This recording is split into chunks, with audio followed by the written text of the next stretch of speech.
All right. Welcome to Gone Remote, presented by Validity. I'm your host, Megan Demena, Senior Marketing Manager here at Validity, and I'm really excited about today's show. We're going to be discussing all things customer success. We have a great group of people from Alice, Unbounce, Churn Zero, and G2. And I think I'm going to learn something, so hopefully you will today too. So let's meet our guests. We have Andrew Leddit, Director of Customer Success at G2. Bora Lee, Team Lead of Customer Success Operations at Churn Zero. Monique Witt, Senior Customer Success Manager, EMA and LATAM at Unbounce. And Sean McPherson, Head of Customer Success at Alice. How are you guys doing today? Good. Great to have you. Well, let's just get right to it. We all know things have drastically changed over the last few weeks. So how has your customer engagement changed? Sean, let's start with you.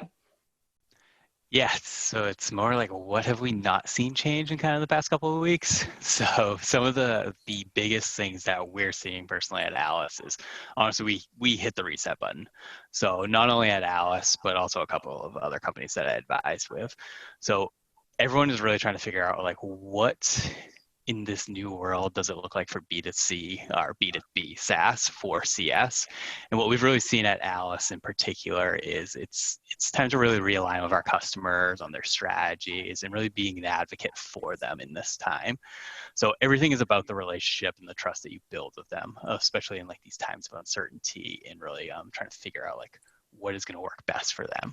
So we've really been focused on like what are those plans, what are those playbooks that we can help our customers with to really get back on track with their goals, even in this new situation and economy that we're in.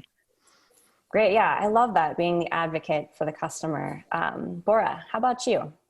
Yeah, definitely. I think I like to say, customer success, this is your time, because unlike any other time before, this really is. When you think about customer success teams, we're definitely moving forward to quickly engage customers more proactively, more quickly, more targeted beneficial information than we probably would have done in the past. So keeping customers at a time like this is paramount. Those companies that can really truly maintain, grow their customer base during this time are really going to come out strong at the end of the crisis. And then in some ways, you think about that and think the real stress test is, with customer success right now, is this business critical to your operations and to your survival? So I think it's an interesting time. Love that. Andrew, what are you seeing? So two things. One, there was definitely a retreat from clients of not taking meetings. And being okay with that. I think managing a team was very hard as an activity metric, that no one was getting on the phone with us or fewer people were. So I think just accepting that was the first stage. And the other part now I think that's encouraging is clients are starting to come back to meetings and bring new people. And so I think all of us have had to adjust and figure out what our priorities were. And to Bora's point too, those priorities now, and Sean's point too, how are we serving our clients? How are we listening to them? Super important on those core goals of a CSM and a CSM team, making sure that you're listening to what your clients want, giving them space so they can figure out their new strategy without kind of chasing them like, hey, you missed our weekly sync. What's going on? Why don't you love us anymore? To really giving them space to figure out their new strategy and their new priorities. And then over time, gradually coming back in and how you can help them work together. Sure. Love us. Please return our calls. Monique, I'm actually really interested to hear what you have to say, considering you are overseeing LATAM and the EMEA. So what have you been seeing? So at Unbounce, 60% of our customer base is North American, but 40% is outside of North America. So I started hearing about COVID in February because a lot of our customers from Singapore were already saying like, we can't leave the house. And then it slowly got to Italy, and our customers that were in travel, that were in those really hit kind of verticals were telling us like, Monique, it's over, like Italy's closed. So it gave us a really good opportunity to communicate the voice of the customer back to our headquarters in North America and say like, hey, it's coming for you. So it gave us a little bit more of a head start to say, okay, what are the guidelines? What is the kind of playbook that we can all use in all of our departments? Because as we know, customer success are not only the people on the support team, but also customer marketing, working with our enterprise customers. So we were able to find a playbook for all of those departments where we can say, okay, based on your situation, we're going to give people kind of a custom-made solution. So if some of our customers in Italy that are in the travel market, if they tell us like, Monique, we have no money, there's nothing we can do, we can't pay, we had a solution for them. And they were so impressed that we already were prepared with that. And we said, we're going to help you. We have other customers that say, we just had a bricks and mortar store. We can't, no one's coming. So now we have to get online. Can you really quickly help us learn how to use landing pages and go digital? So we had to have both of those kind of scenarios. And the only answers we got were like, this is insane that you guys have this already prepared for us, that everyone in your organization is giving us kind of the same answer and is taking us as like a one-on-one situation, whether I'm in Italy, Singapore, the US, I'm bricks and mortar, I'm travel, wherever I am and however I'm affected, you're giving me a solution that's helping my business. And because of that, of course, we hope that there'll be customers forever because we're taking a hit right now so that in 12 months when they're doing well, they'll be like, Unbounce was there for us. Oh, I mean, that sounds like how you should do it. That's amazing. How has this changed the way that you're actually engaging with the customers? Bora, you kind of already did talk about this a little bit, but what actions are you taking to proactively engage with your customers? Yeah, similar to what Mook just said, like we are working internally. So we've been creating playbooks in addition to what we already do, which is fairly proactive. We've been creating very specific metrics around industry risk, customer risk, being able to sort those into the hardest hit kind of customer base based off of that information, based off of our engagement with our customers, and really leveraging different ways to communicate with a customer than the emails that everybody is being hit with. So how do we actually take what our customer is saying, what they've said in the past, like Andrew said, and really hone in on what would be most valuable to them, most relevant to them at this point in time, and make sure that we are there with the resources and the support to back it up. So some of the things that we've started to do are more engaging in-app content. We notice you do this. How about trying to segment your customers like this to surface this information that you might not have thought of? How do we reserve some of our specific one-on-one engagement time with those customers who might need more than weekly, monthly, or quarterly communications or engagement in normal times and actually really need 2 or 3 engagements per week to get them up and running and moving more quickly in order to provide visibility for their own customers. So really being able to touch every customer in a way that makes the most sense as quickly as possible. Those internal playbooks, being able to process that as a company and have a unified front has really been something that we've put a lot of effort towards. Great. So Sean, I'd love to hear from you because your product is uniquely positioned, Alice, for this type of stuff. So what are you seeing here? Yeah, we definitely are. A big portion of our product is geared around to what we actually call personal experience. So how do we help our users build better relationships with their prospects, customers, partners, whoever they're trying to engage?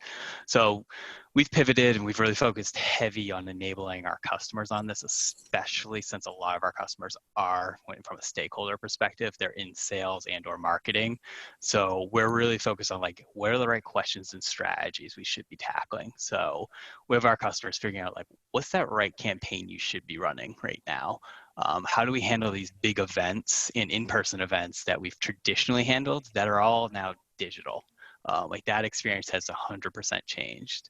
Also, how do we message this appropriately, but still our goal is to drive revenue?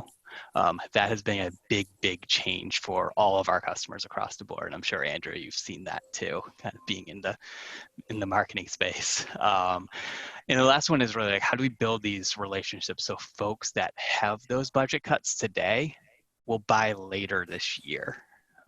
So we want to make sure we're continuing those relationships, and sometimes isn't natural for, especially when we're working with the sales team, is they want to be a little bit more transactional. So we've done a lot of change management around this to make sure our messaging and our go-to-market with our customers and their strategies are really focused on building that relationship and not necessarily about getting that quote unquote that meeting or that next MQL or that next SAL.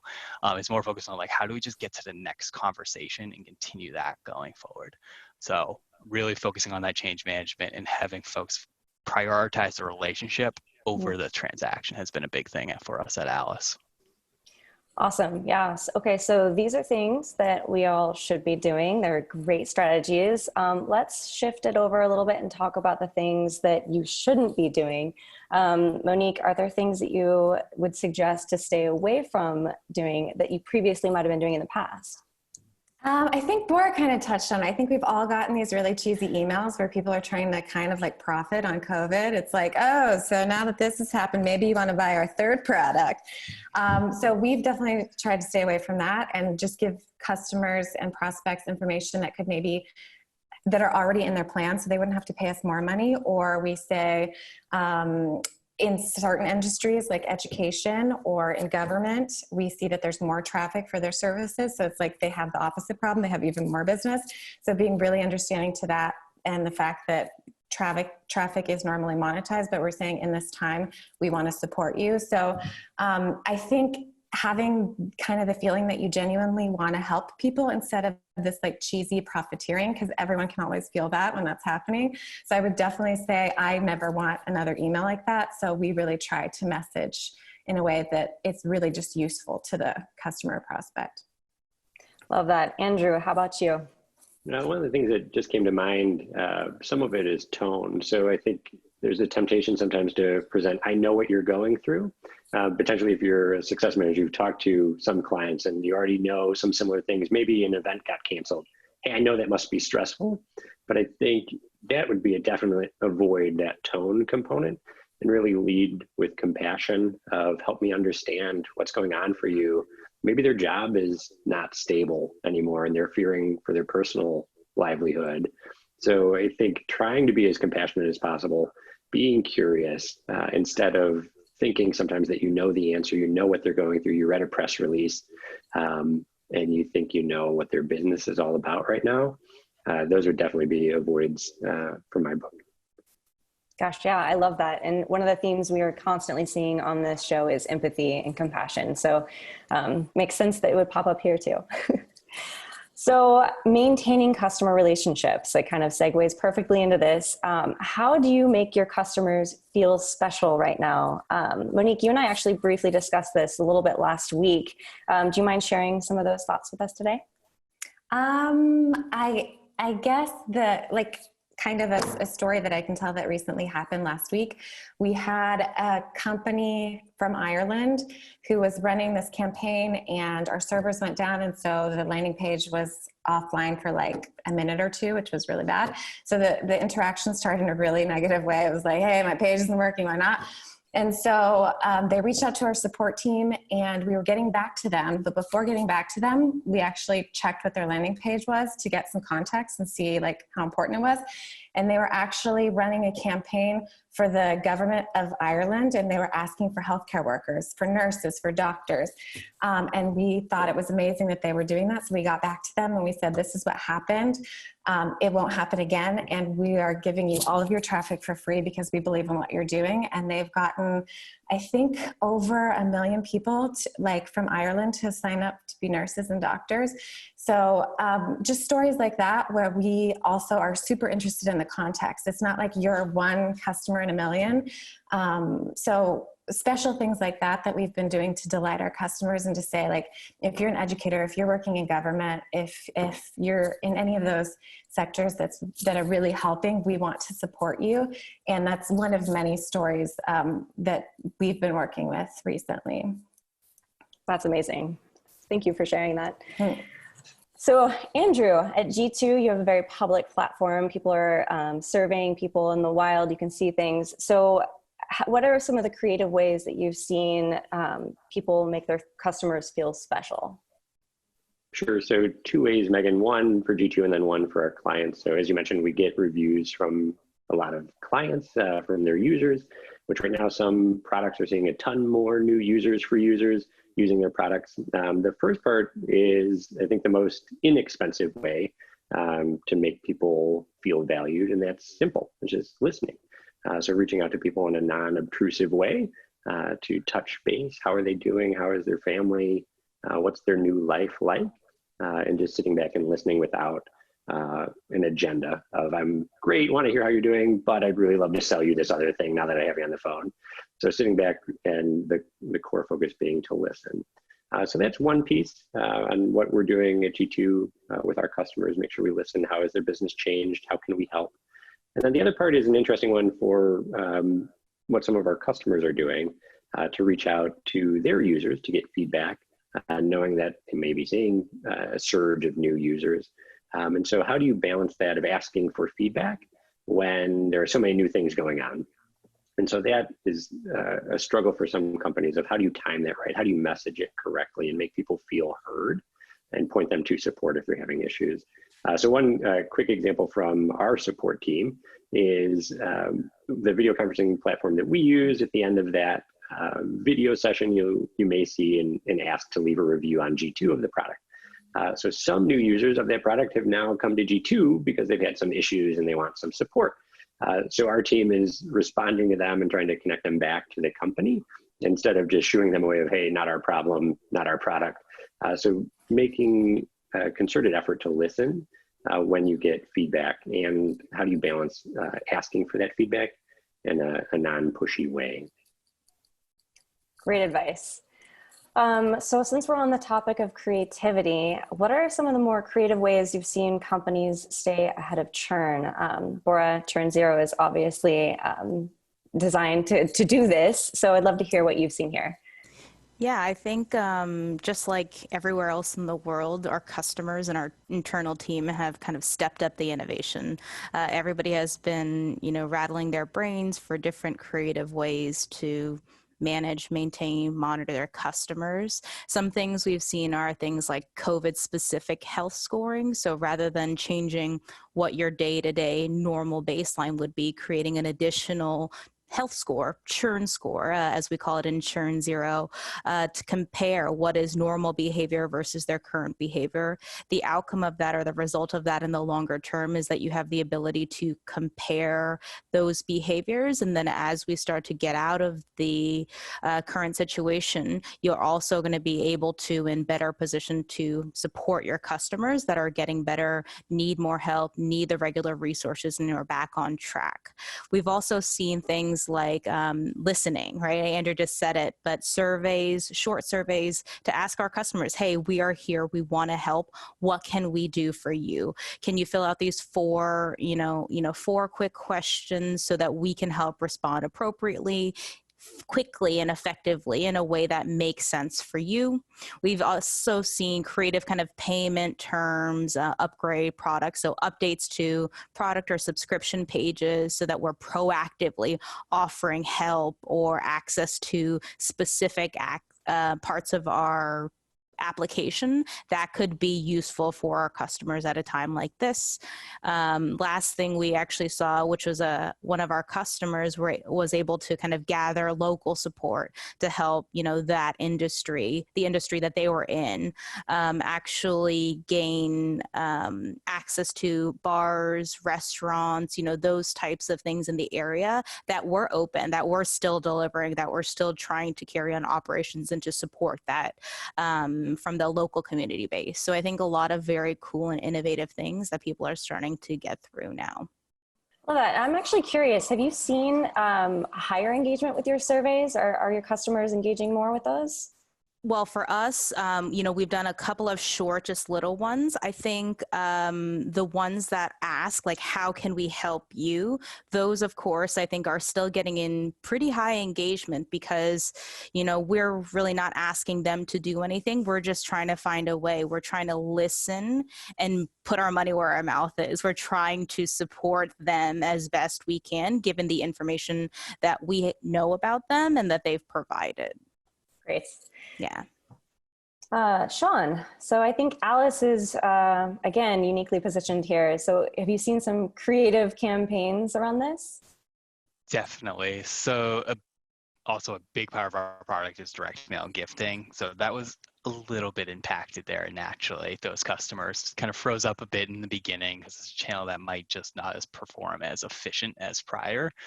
So very much what everyone has been saying in terms of it being more important than ever to be human in every interaction. So echoing that. But for us, it really was an opportunity to help educate those customers a bit more on what it means by what we again call personal experience and how it might even be better to execute in a digital world. So we've seen a large chunk of those customers implement a bunch of different strategies, including ourselves, that have been prescribed by our CSMs, and it's really been a joint effort with our amazing customer marketing team to help get that content out there about the how and why.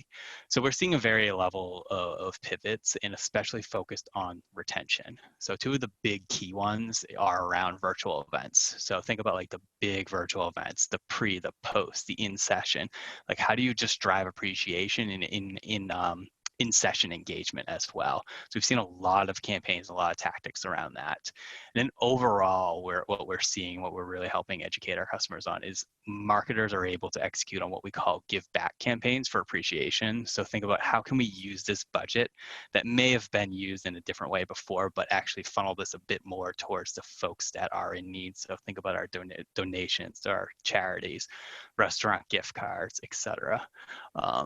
In some of those cases, we've actually seen them performing better than what the previous Alice strategy has been. So it's really, for us, it's about building that trusted advisor role to our customers, especially in times like this. Great. Yeah, that's good to hear. So we are running out of time. We just got a little bit left. Let's talk about those challenging customers. How do you maintain positive relationships with the critical or challenging customers? Sean, how do you do this? Well, we have a secret weapon since we are a gifting platform. But honestly, in like all seriousness, we're in a rapidly scaling company. Things break, and they break often. And our CSMs generally are the folks that are catching those plates and as they fall, so they actually aren't breaking for our customers. So the biggest thing you have to remember with everyone is they are human here, and in hard times with customers, it is about being empathetic and hearing them out first. Then it's making sure you have an agreed upon plan to resolution. So just like everyone is saying, it's really focused on what they are saying, what has changed, and how are you going to help them get there. So challenging customers are always my favorite ones. They're going to show you exactly where you need to improve and grow, whether that's on your CS team or your company. So for every challenging customer that is pushing you, I'm always telling my team to take a step back. And remember, they are pushing you to learn and be better in your career too, and also make your company better along the way. I love that. Bora, how about you? Yeah, I think a lot of what Sean just said, it rings true from our internal company aspect. Customers make us better. They drive our product to be better. They drive us as individuals to be better. I think when we think about a challenging customer, a lot of the times they are challenging because they have goals and needs that are not being met. So if I was a customer and I was able to hit every single goal, exceed every single KPI I had for the platform, there'd be nothing to overcome. They would probably be one of our biggest kind of cheerleaders. Partnering with those customers that are a little bit more difficult, that are a little bit more challenging, identifying and really being able to overcome, help them to personally and as a company succeed, helping them to get there, that work is what makes a customer your biggest advocate. And I think now, as everybody has been saying more than ever, we've been normalized. We are all human. We are all in the same boat together. The relationships that are tested and kind of strengthened that we can work through this time will have that staying power in the long run. Great. Monique, how about you? Anything you want to add? Any final thoughts here? I think Unbounce kind of takes a really holistic approach to this. So we know that the people on the front lines are our support team, our CSMs, right? And if we treat them really well, they stay for a really long time. Like we just had a support coach who had their 6th-year anniversary. That never happens in SaaS, that never happens in software, right? That you would stay in that position for 6 years. So if you have people who are really experienced and are treated really well, they treat your customers really well. So we've just seen that when we ask, we do a survey once a year for all of our employees. And one of the questions is, if you had an issue that was important to you personally or professionally, could you go to your manager? And we had a 90% rate that said, yes, I could go to my manager. I feel cared about. And an employee who feels happy and who feels like what they do matters, like they like to solve the customer's problems, they're going to take a person who's really difficult. And because they're happy in their job and they're happy that they don't have to worry about their paying their rent or the security of their job, because they feel really safe, they're able to give the best service to the customer. So we see that as a really holistic kind of environment. We treat our employees well, so they treat the customers well. Yeah, I love that. Creating a culture internally so it can affect your external customers and community. Mm-hmm. Mm-hmm. All right, Andrew, you want to take us home? Want to close us out? Lots of pressure. I think challenging customers, usually going back to that listening piece, how do we connect them to other people within our network, whether that's within the company, externally, if they're sharing and presenting different challenges, or we've had it happen recently where some people are super critical and, hey, why doesn't this do this way? And so that's really helpful product feedback. So how can we connect them to our product team and channel that criticism into a plus of how can we make our tool better for them and others? And I really love what Monique said too, of how do you empower your teams to really thrive, to feel that they are heard, that they have a purpose, that they have contributions that they can make to the overall company. So I think those are all great suggestions from this group. Perfect. All right. Well, that wraps another Gone Remote. Thank you to our guests from Unbounce, ChurnZero, G2, and Alice. Thank you to our listeners and viewers out there joining us today. Remember to wash your hands, be safe, and thanks for joining us. Bye.